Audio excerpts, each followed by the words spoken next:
आज हम क्या पढ़ेंगे, कुछ फलन और उनके आलेख, मतलब फलन के प्रकार और आलेख हम पढ़ेंगे, है ना। उसके पहले आपका 12वां उदाहरण रह गया था, वो देख लो कैसे करना है। 12वां उदाहरण कह रहा है, मान लीजिए कि n वास्तविक संख्याओं का समुच्चय है, n है। n क्या होता है? प्राकृत, हाँ, प्राकृत संख्या। जहां पे f मतलब फलन किस प्रकार है, n से n में परिभाषित है, मतलब एक ही सेट है ना। जहां पे fx क्या होता है, fx हमेशा y बराबर होता है, y जो है ना वो fx के बराबर होता है। मतलब अभी हम लिखते थे ना, यहाँ पे ये x और यहाँ पे ये y, तो ये जो y है ना यही fx कहलाएगा। अभी तक आपने संबंध में क्या पढ़ा है, समुच्चय निर्माण रूप में कि x y इस प्रकार से है कि y बराबर x धन 2, ऐसा पढ़ा है ना। अब इस y की जगह आपको क्या मिलेगा, फलन में fx मिलेगा। ठीक है, तो डरने की घबराने की जरूरत नहीं है कि क्या आ गया, है ना। तो आपको क्या दिया है, fx कैसा दिया है, उदाहरण नंबर 12, fx आपको दिया है 2x प्लस 1। ठीक है, द्वारा परिभाषित एक वास्तविक मान फलन है। इस परिभाषा का प्रयोग करके दी गई सारणी को संपूर्ण करना। तो हमें क्या निकालना है, f1 निकालना है। f1 का जब x का मान हम 1 रखेंगे तो f1 आ जाएगा, f2 रखें 2 रखेंगे तो 2 आ जाएगा। तो हम पहले क्या करें, x बराबर 1 रखेंगे तो ये क्या हो जाएगा, f(1) 2 × 1 + 1 कितना आ जाएगा, 3 आ जाएगा। f = 2 तो क्या आएगा, f(2) 2 × 2 + 1 मतलब कितना आ जाएगा, 5। f(3), अच्छा -1 में -2 क्यों नहीं ले रहे, 0 क्यों नहीं ले रहे, क्योंकि उन्होंने बोला ये काय का सेट है, प्राकृत संख्याओं का, n का। ठीक है, इसलिए आगे बढ़ते हैं।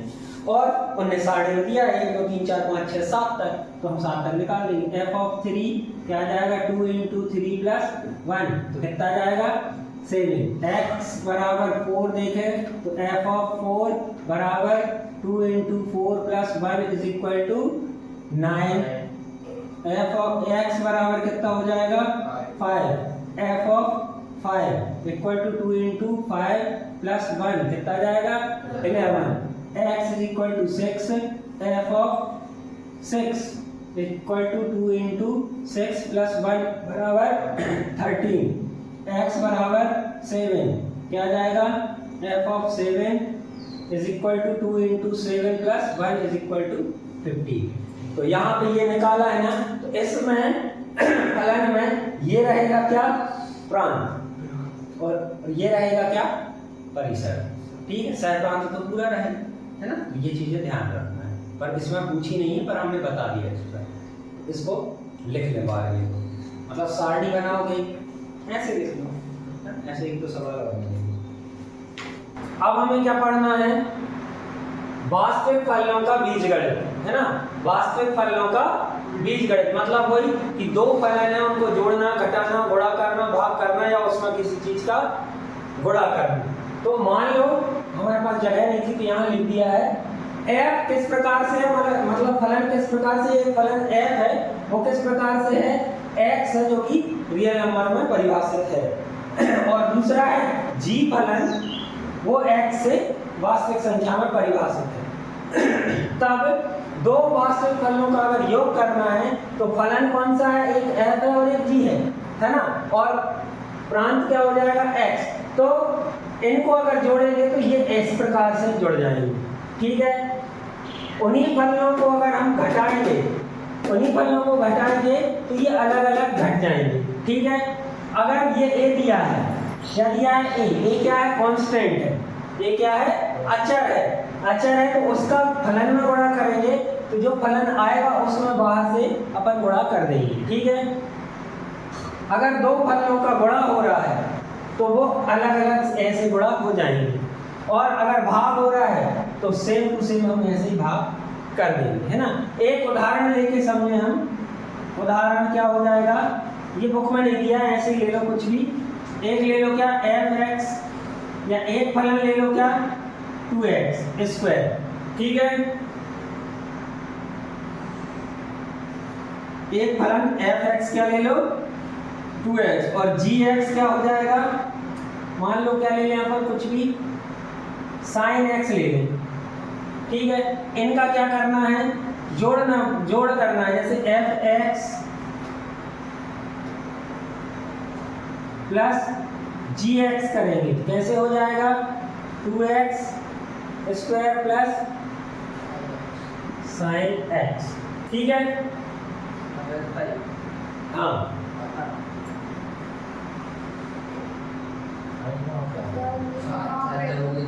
अच्छा चलो वैसे ही लिख दीजिए, ये ऐसे लिखे f(x) प्लस g(x) बराबर ये, तो ये किस प्रकार से आएगा कि f प्लस g(x) एक बन जाएगा। ये फलन पूरा एक फलन बन जाएगा, है ना। इसको आप मान के दूसरा नाम दे सकते हो, या ये एक फलन कहलाने लगेगा। अभी दो फलन है उनको जोड़ रहे हैं तो एक फलन बन गया, ये एक कहलाएगा। मान लो हमने क्या किया, माना f प्लस g का नाम हमने क्या कर दिया, t कर दिया, क्या आ जाएगा, ये पूरा आ जाएगा px ऐसा। ठीक है, इसके बाद अपन ने क्या किया, f(x) माइनस g(x) किया तो क्या हो जाएगा 2x square minus sin x equal to क्या हो जाएगा, हमें मिलेगा f माइनस g(x) माइनस करेंगे बराबर लग गया बेटा माइनस। ठीक है, ये हो गया पहला, ये हो गया दूसरा। तीसरा क्या है, आधे से तीसरा नहीं चौथा देखो, है ना, वास्तविक फलनों का गुणन। तो हम क्या करेंगे, f(x) और g(x) इन दोनों का गुणा कर रहे हैं, क्या आएगा 2x स्क्वायर sin x आ जाएगा, क्या हो जाएगा f इंटू जी, एक फलन बन गया x। सेम टू सेम क्या कर रहे हैं, पांचवा वाला, ये क्रम हमने बीच में एक छोड़ दिया तो आपको भी एक छोड़ के लिखना है, इसके हिसाब से समझ में आए। क्या हो जाएगा f(x) अपॉन g(x) क्या आएगा 2x square upon sin x। जहां पे g(x) हमें 0 नहीं चाहिए, मतलब क्या होगा, sin x does not equal to 0। हमें क्या मिल जाएगा रिजल्ट, f अपॉन g(x). ठीक है, आया समझ में, लिख लीजिए इसको। मान रखें, उदाहरण नंबर 16 है ना, उदाहरण नंबर 16 कर रहे हैं। तो क्या दिया है हमें, f(x) कितना दिया है, x स्क्वायर दिया है, और g(x) कितना दिया है 2x प्लस 1 दिया है ना। हमें क्या निकालना है,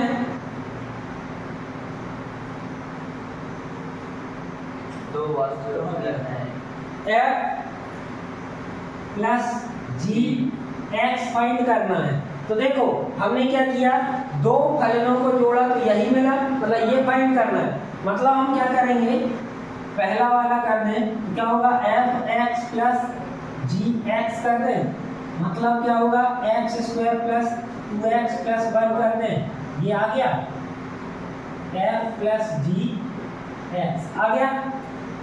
ऐसे ही दूसरा क्या दिया है, f(x) माइनस g(x) क्या आ जाएगा x square minus 2x plus 1। लेकिन यहाँ क्या लगेगा, ब्रैकेट लगेगा। इसको कैसे लिख देंगे, यही लिख दे रहा हूँ, x square minus 2x minus 1, ये क्या आ जाएगा, ये आ जाएगा f माइनस g और x। ठीक है, तीसरा वाला देखो क्या दिया है आपको, f(x) इंटू g(x) करना है, क्या आ जाएगा x स्क्वायर इंटू क्या आ जाएगा 2x प्लस 1, क्या आ जाएगा 2x क्यूब, 2x क्यूब है ना, प्लस x स्क्वायर, ये आ गया क्या fg इंटू x। ठीक है, ओके। हाँ, इसके बाद चौथा f(x) अपॉन gx क्या आ जाएगा x square upon 2x plus 1। ये ज़्यादा हल नहीं हो रहा, या फिर अलग अलग हल कर सकते हो, पर इतना ठीक है। क्या आ जाएगा, यहाँ पे ये चीज लिखना पड़ेगा, यहाँ पे क्या लिखना पड़ेगा, हर आपका 0 नहीं है, तो क्या आ जाएगा, जहाँ पे 2x plus 1 does not equal to 0, 0 के बराबर नहीं होगा। अब ये 0 के बराबर नहीं होगा तो x कितना होना चाहिए, तो क्या कर दो, इसको उस तरफ भिजा दो, 2x इक्वल टू माइनस का 1, x इक्वल टू माइनस 1/2। मतलब x किसके बराबर नहीं होना चाहिए, ऋण 1/2 के बराबर नहीं होना चाहिए। और ये आपको मिल गया क्या, f/g x। ये हो गया उदाहरण नंबर 16। लिख ले।